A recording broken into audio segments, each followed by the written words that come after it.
now I present you Professor Jane Williams, who is Associate Professor of Head of Research at Heartpury University, Project Coordinator of Sporthorse Welfare Foundation, gained a Master's in Equine Science, specialised in scientific evaluation of equestrian performance, training and well-being, riders' impacts on equitation, reliability assessment across equestrian science and veterinary physiotherapy, and human-animal interaction. Co-editor and author of Training for Equestrian Performance with Dr. David Evans, over 100 research articles regularly presenting at international equine conferences. Professor Williams will speak about assessing horse welfare and empowering stewards to make evidence-informed decisions. She came all the way from England to do this. Thank you very much, Jane. Can you hear me okay? Good. Thank you, Eva, and thank you for inviting me for the meeting to speak today. It's no pressure to the grand introduction. Always sounds a bit weird when you're up this end and somebody says that about you. I want to talk today and maybe look at things from the steward's perspective a little bit more and some of the wider elements which we might need to think about when we're assessing horse welfare in competition. I also want to start off by maybe giving you a bit of background from where I come from. So Heartpury is a large institution that does a lot of equine training. We engage in a lot of equestrian research, and we also run international competitions on an annual basis and national level competitions, right the way down to the lowest levels. My research has really come through two key routes. One is welfare and trying to do things the best we can for the horses that we're working with, but also performance. And I'm very much an advocate that if we can improve performance, we give people a tool to maybe look at different ways to work with the horses and to improve the welfare, because improving welfare usually has positive performance outcomes as well. So we keep that in mind as we go through. I'm going to try and manage lots of slides. So today I wanted to sort of touch on briefly why we need to look at this problem, think about some challenges and solutions for the stewards, and maybe think about some of the common measures which are available, which we could utilise as well, and how that can come together in a way forward. So we've already heard from Karen this morning some of the stats from the Equine Ethics and Wellbeing Commission from the FEI's surveys that they did. But they ran 2 surveys in 2022. One with the general public and one with equestrians. And you can see that 67% of the general public felt that horse welfare standards in sport are not being met, and therefore it's important from that broader social licence perspective that we can demonstrate that they are. However, interestingly, nearly 4/5 of the equestrian stakeholders questioned felt that improvements in horse welfare were needed. So for me, this demonstrates that there is a real desire within equestrians and people are starting to really be receptive to the fact that we need to think about how this is going to change moving forwards. And within the survey, they asked people to comment for the equestrians on the key areas which they felt were of issue. So you can see all of the areas that are listed on there could effectively be part of the competition environment. And the other 23 hours tends to refer to some of the research which has been done in equitation science, that on average we have a horse out of the stable for 1 hour per day, and therefore what you do in the other 23 hours is really key to their well-being. Tack and equipment, we've touched on that as we've been going through the last couple of days, training and riding practices as well, how that links through to mental distress, physical stress and injuries. Recognising emotional distress is key. Oops, didn't know I had timing on my slides. No, sorry, not yet. Not quite. Did I press it by accident?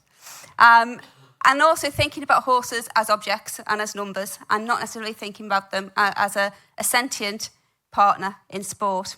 And linked to that is overworking, them not being fit to compete. So I wanted to take us to general sport and to human sport. I always have a bit of an issue because I talk about human sport and equine sport, but actually equestrianism has a human in it as well.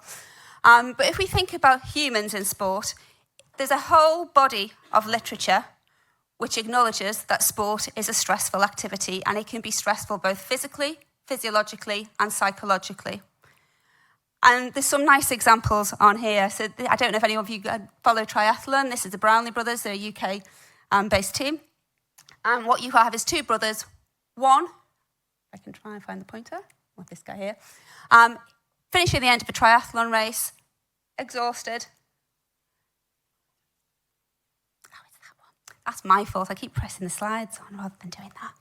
So one is physically exhausted, psychologically making the wrong decisions, got to the end of the race, collapsed, has to go off with severe dehydration, and there was a complaint launched, an objection to him winning the medal that he won, and that it should have been taken away because of his poor condition. His brother picked him up, carried him over the line. So we could argue that there is some physical and physiological impact on the psychological actions that have been taken there. So the decision-making of humans is really key. We see Andrew Murray here, a tennis player, other UK-based one, getting frustrated at the Australian Open with a umpire and a judge. Again, psychological stress in the moment. There's lots of reasons why that could be happening, but decision-making maybe not being the best strategy. And then this one, apologies for the poor image, but this one just fascinates me. This is a high school meet in the States, and you can see that there's somebody looks like they're punching the runner.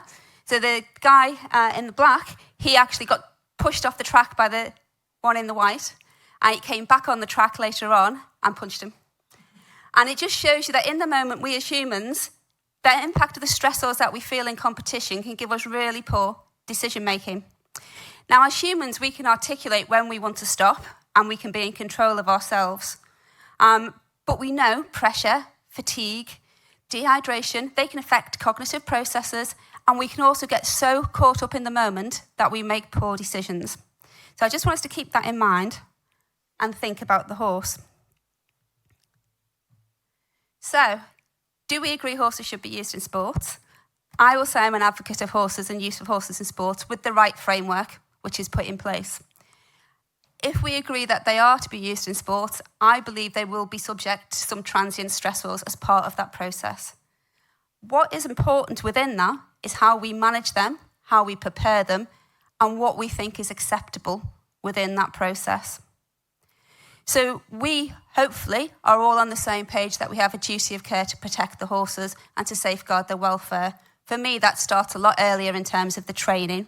And the challenge for stewards, technical delegates, is to be able to interpret when a situation needs addressing and to have the evidence to support the decisions that they make. They don't see the other 23 hours, the other portion of where this horse has come from. And it shouldn't just be about the competition, as in the warm-up and the competition element itself. It should also be the familiarisation. It's the management in the stables. It's the whole process. So if you think of the work that Professor Natalie Warren has done, and it's based on the ideal behind Mellor's 5 domains model, we can think about what a good life for horses looks like. And it's a continuum.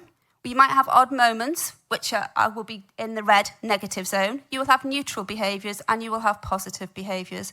How we judge that is really difficult. So bringing this to the stewards, and let's think about how we can support them. We all advocate a horse-centric approach. And our stewards are there as advocates for the horse, as we've heard about this morning. And for me, when I've chatted with the colleagues who I know who are FEI stewards, and at the events when I've been at Heartpury, there's 3 key sort of areas which come through. It's to help, prevent, and intervene. So for me, I think there's an opportunity for stewards to become a critical friend for competitors and to support the wider team with them. Giving guidance, engaging people, encourage them to ask questions, and working with them to change their practice, the riders and the teams to change practice for future competitions and to recognise maybe where practices are not ideal is a much more effective strategy to be able to drive forward behaviour change on the long term. Now, that doesn't mean we don't do anything in the short term. There will be some definite non-acceptable behaviours and practices which we should question, and that's where it comes through that we can intervene, we can follow through the process, and it can ultimately lead to sanctions. We've obviously got the FEI Code of Practice. The Equine Ethics and Wellbeing Commission has also proposed a welfare charter, which anybody involved with horses would sign up to, which I think is another positive step forward, alongside their 24 recommendations that they published earlier in the year. In the UK, outside of FEI disciplines, we already see some initiatives which are going down this sort of route. So in the showing world, we now have the main sort of stewarding team who are there to be responsible for the show and managing the show. And we have independent welfare stewards who come into them shows as well. They're trained, they have a framework to work to, but they're there to be able to challenge and have conversations with people. So examples of when they've done that, people yanking on horses' bridles, maybe shouting at children who are showing their ponies for them. So you can start to see they can have them conversations, and they find that useful because it's in a slightly different, slightly sideways position. So let's think of this from the steward's perspective. So this is one of our warm-up arenas at Heartpury in the international eventing that happened in August. It's a 2-star competition. It's a picture taken by me just after the judges had gone for a break. So these are the horses coming back in to go into the dressage arena. And you can see there's 3 horses in there. What do you see in that picture? I look at that and I can't see them horses very well.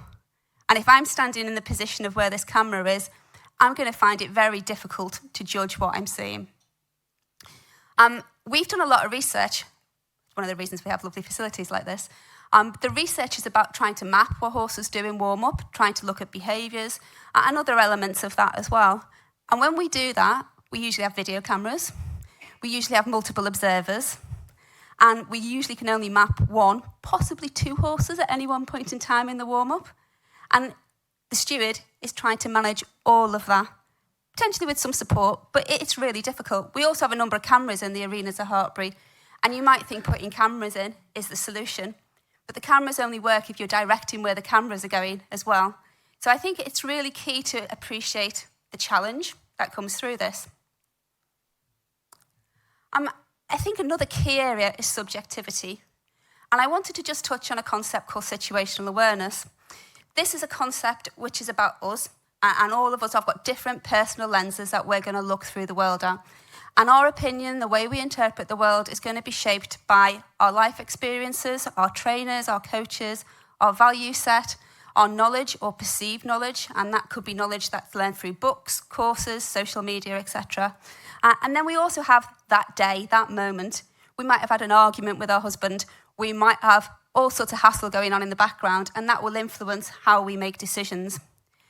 So along with being able to see clearly, we also need to think about how some of that personal experience, if you like, that situational awareness, can also impact interpretation and assumptions, and therefore our decision making. So the more we have a consistent and standardised approach, the better it is to remove them. That all said, I think that we really, really do need to make sure that we can legitimately articulate why and what we do with horses. It's really important with social licence. It's really important to be able to safeguard the horses that we can do that well. So what's the solutions then? It's difficult, isn't it? I think the solutions are not easy, and there's probably a lot more that I'm going to touch on this morning. But I think in terms of one of the key points for me is that we need to have objectivity, and we need standardisation, and we need guidance. And that comes through being able to justify the actions that we take, and we need evidence for that. And now I can be honest and say equestrian research is growing. It is still really limited, and we have a lack of large-scale, big data studies, and that's one of the reasons we set up the Sporthorse Welfare Foundation, is to try and facilitate these. And therefore, we don't always have the evidence base to be able to underpin and to justify some of the actions that we take. And if we place the stewards in a position where they have to be able to make informed decisions and they don't have that information, then that can also potentially cause a disconnect in how they're going to manage that situation. So we need to generate evidence to inform guidance and to help define what is not and is acceptable. And we need to be able to support the stewards to make judgments. Some of you may be watching eventing, and I don't know if you're aware of the changes that they put on the cross-country course. So you might have a combination with a couple of skinny fences. Now, when we first started doing that at Heartpury, I would stand there and I'd watch them. Then I stood there with my iPhone and I recorded it, and I could take it to the fence judge, and the fence judge could make a decision if the horse was inside the flags or not. We now have video cameras, and the video cameras are there, and the video cameras are set up so that we can take that judgment and we can make an informed judgment retrospectively. At Burley, so the big 5-star event that we have in the UK last weekend, there were a number of issues where people had penalties for fence flags being missed. On retrospective analysis of the video, the majority of them were then removed. And that for me shows that having that ability to be able to look at the judgment and to evidence it is really key in how we can help to support decision making. We've talked a lot about education as we've gone through this morning as well. Massive advocate of education. We did a study a few years ago, myself and David Marlin, where we looked at equestrians' knowledges. And what we found is that people were very good at saying they thought they knew something, but then when we tested it against a general knowledge quiz, they didn't score particularly high. And it didn't matter if you scored low, as long as you could actually acknowledge you were going to score low. It's something called the Dunning-Kruger effect. So if I thought I was going to score 20 and I said I was going to score 30, there's a problem. And unfortunately, most equestrians overestimated their ability to get the questions right. We've also just run a Delphi study, so an expert in consultation to try and gain consensus around some of the areas to do with sport horse management. And within this is national and international level equestrian stakeholders from welfare organisations and also nominated by a number of the equestrian federations. And there was a clear desire in the results from that for more education, increased clarity particularly on how we can assess welfare, and that increased clarity to be able to articulate it to the stakeholders they went on to work with. There was also an interesting point that came through, which was about cautioning continually perceiving to have the level of competition being increased. We jump higher, we jump wider, we ask for more and more demands, and actually trying to do that can sometimes be non-sustainable moving forwards. I do also believe there's some good examples out there. So we've heard about the Swiss legislation yesterday. You've got the German guidelines for welfare. So there is some good tools that we can start to think about. We also shouldn't forget about regulation, because regulatory frameworks are really important and they're a necessary part of managing sport. So the World Doping Agency is one of the big ones, which is on a global footing and goes across everything. We have the FEI rulebooks and regulations, which people can engage with as well. However, I think it's really important that we have to define what a regulatory framework is and isn't, and we have to recognise that this is not a clear-cut area. It's not black and white, and most of what we discuss and most of what we feel maybe needs to be changed sits in that grey area in the middle, and that's going to be affected by how we interpret it and by the tools that we have that are available for measurement as well. So the black for me is your rules, it's your regulation, it's really clear things like you can or cannot wear this bit in this competition. The white often gets forgotten about. It's positive practice. It's the good stuff which we tend to overlook for some reason. Whereas the grey is what's ambiguous, what could be defined as being subjective. And that is probably some of the key areas which we would touch on. So coercive or aversive riding. Now that might be in the competition, but it could have happened at home, and we don't get that full spectrum. Hyperarousal, recognition of pain, fatigue, and taking the horses beyond the limits of where they actually are. And I believe we need really clear guidelines.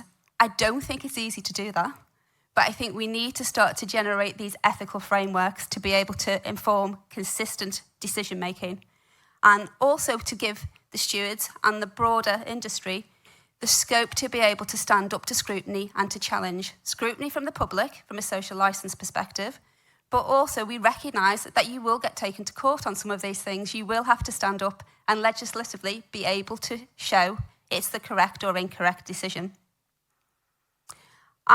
So if we're looking at welfare and how we can do this, then I really do believe that Mellor's domains model is a nice way to go. I've pulled out the health and behaviour domains and how they link into the mental, the affective state domain. For me, with health, I think particularly the health, the injury, the disease, but the ability to cope with the demands of the event are key parts of that. And quite often we try and devolve health from welfare. I think it sits quite nicely underneath it. And if I was honest, I probably wouldn't use welfare. I'd go with wellbeing, because I think wellbeing encompasses that mental capacity as well. For behaviour, we need to be able to look at choices and limitations. And for me, the key areas there are how we look at ethical training, and particularly the correct application of learning theory.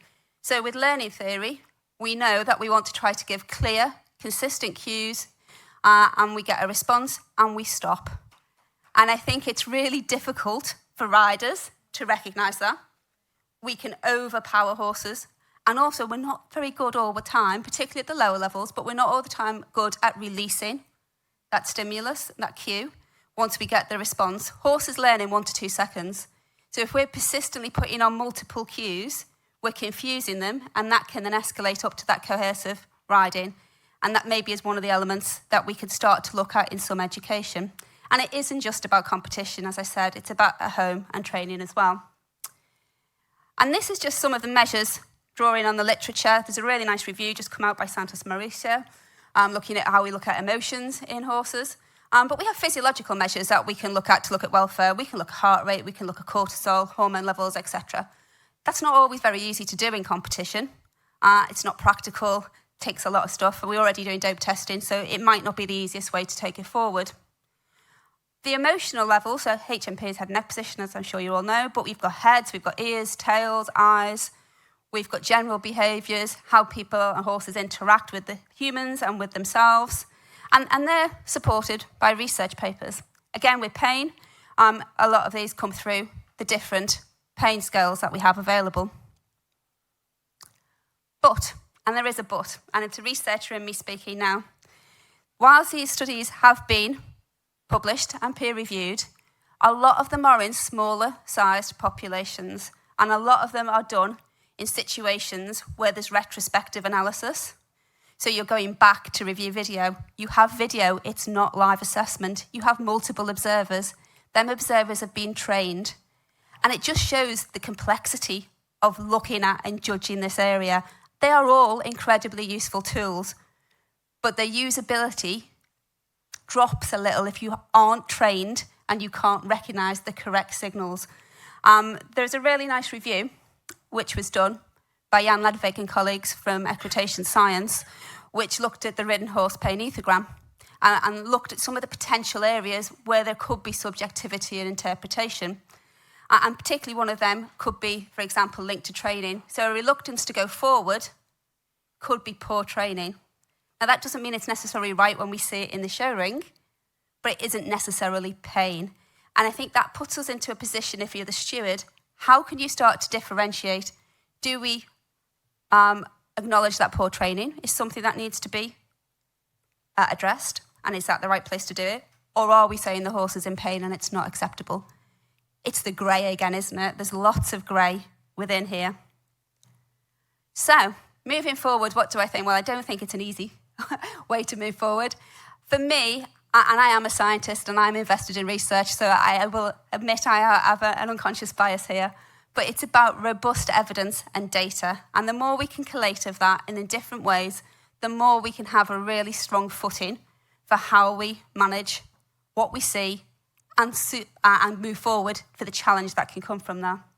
I think there's also a large body of work to be done around communications and engagement. Now that links into education and information to inform practice as well. But how we communicate science is not always done well. How we educate is not always done in a way which facilitates learning. And I think we really need to think about the systems for how we support the broader equestrian industry, and particularly the stewards who are placed in that position where ideally it's help and guidance first, shaping, and then we can interfere and go through to control and to sanction if we need to. I also I'm going to flick backwards for 1 second, sorry. For me, the idea of having a global ethical equestrian framework, building on the literature that Campbell and colleagues have put forward as part of social licence, I think that could be really cool. So if we have our doping, our anti-doping guidance, and we have our ethical riding guidance or ethical riding and management, the two of them alongside each other would be very powerful for people to be able to manage it. And we've touched on video and photos across this weekend as well.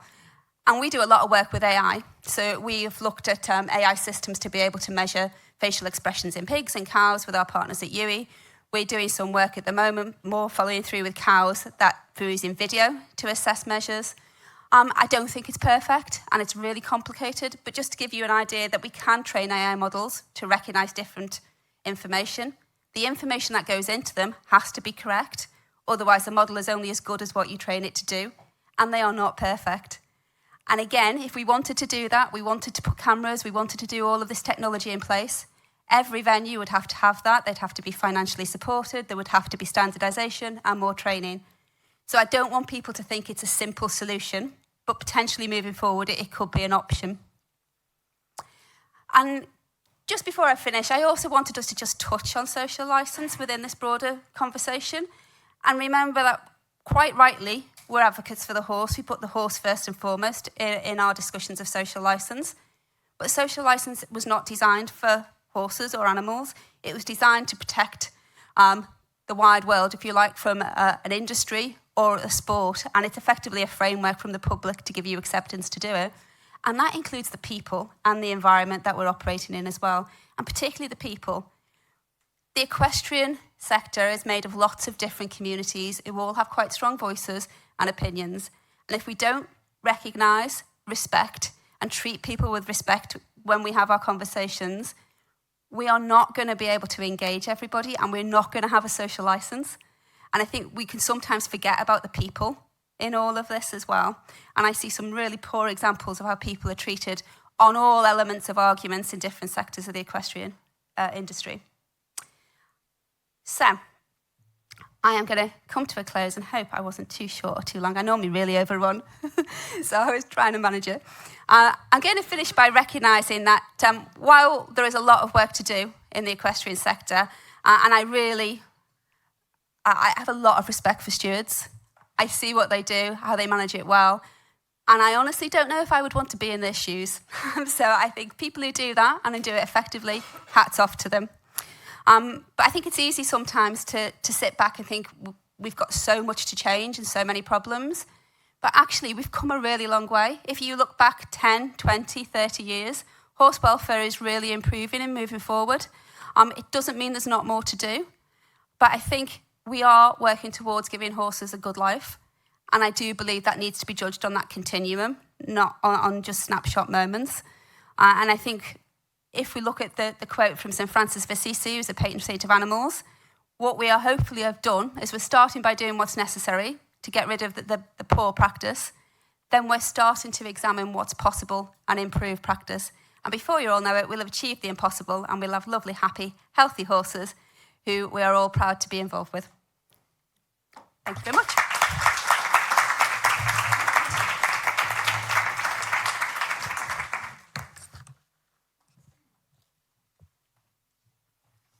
Thank you very much, Jane. You have won a few minutes on the program. Thank you very much.